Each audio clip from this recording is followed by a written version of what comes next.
Okay, welcome back to members of 121 Community Church in Grapevine, Texas, and our ongoing study in existentialism in the novel by Reine entitled She Died, Then Showed Me. We're going to take a look at chapter 12. Let's go to block 1 and get started.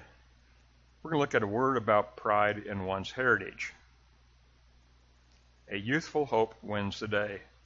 William Kelsey Loving III joins Peyton and the gang at the rodeo.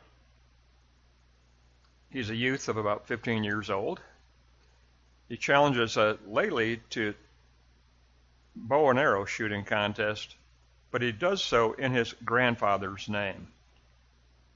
The contest becomes almost a draw, but Laylee throws the match in order to honor the grandson's faith in his grandfather. Kelsey I did recognize the gesture, so refused to take any of the money made from the bet. But it introduces a new character to us, William Kelsey Loving III. We'll look for him in the future. A hidden gem from the past emerges.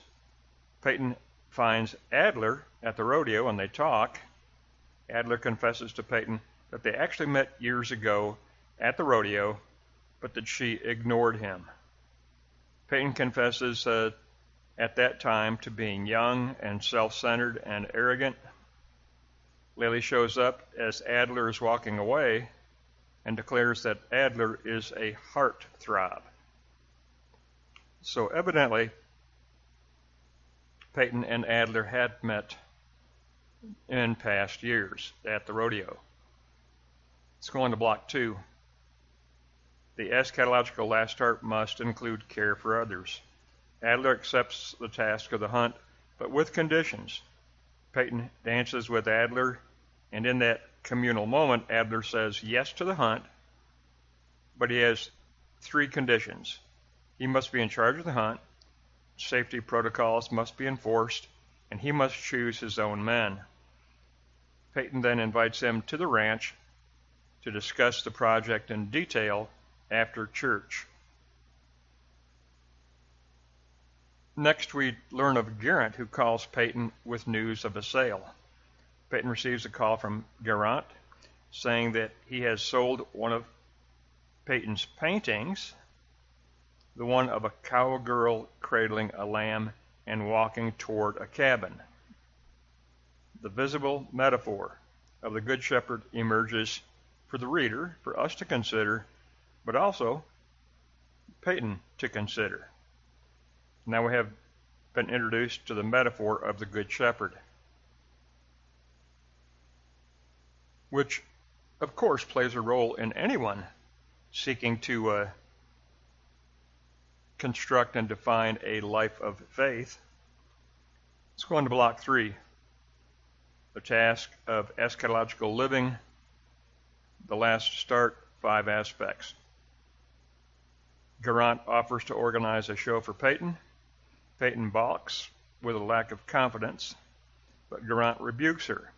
It is time for the city of angels. Enough of this fighting. Living eschatologically means learning as you go, and it means be willing to become vulnerable. It means to completely surrender in faith. This is the first time that Peyton's being asked to surrender completely, to be all in, to completely surrender in faith, and to truly live the eschatological life, to truly live. We know, Peyton is trying to fill in this, the empty space in the last start, her mother's painting. This whole novel is about Peyton finding, organizing, and reframing a genuine eschatological self. She is finishing the last start. And in this lesson, we really keyed in on faith. This whole lesson was about faith. This chapter began with William Kelsey Loving III, showing us what this faith should be. It's his faith in his grandfather was without doubt. So we began the chapter with faith, and then we end, and then we get in the middle of the chapter, we get to look at the image of the Good Shepherd, and then we conclude the chapter with a definite rebuke and demand from Geraint that Peyton needs to step out in complete surrender in faith. And I love the way that he put it. No more hiding. No more hiding yourself. Become vulnerable. Take that risk. And in taking that risk, you'll find your genuine, true self, not merely an extension of your father or your mother, but your own true self. This is how we step beyond that dependency, how we step beyond that hiding. Now Peyton needs to emerge and take a step of becoming vulnerable, but trusting by faith that it is the right thing to do. So it's a very good lesson. It's a very brief chapter. There's not a whole lot in this chapter, so as a quick recap, we'll look at Block 1, the fact that Adler and Peyton evidently met years ago, and that at that time, Peyton was very, very self-centered. So in Block 1, we learn that to become the true eschatological self, you negate self-centeredness. You negate egoism. Block 1 is about negating egoism. If we're going to move forward as a true eschatological self, we must negate egoism. We've got to move away from that previous self. We have to put that self on the cross and deny that egoism. And then Block 2, we learn of a painting that Peyton did of the cowgirl carrying a lamb and walking toward a cabin. And it's her own work, so obviously she has within her already that latency of an appreciation and a visual appreciation of the Good Shepherd. It's already there in her work, in her very early work, which was secret work, but no longer secret now that Geraint is displaying it and willing to display it. And then finally, sometimes it's necessary for a rebuke. Sometimes we need someone to step in, tell us when we're wrong, and in a positive way, but at the same time, a necessary rebuke. It is time for the city of angels. It is time for the city on a hill. It is time for full surrender, complete surrender in faith, and to stop hiding in that irresponsible, false self.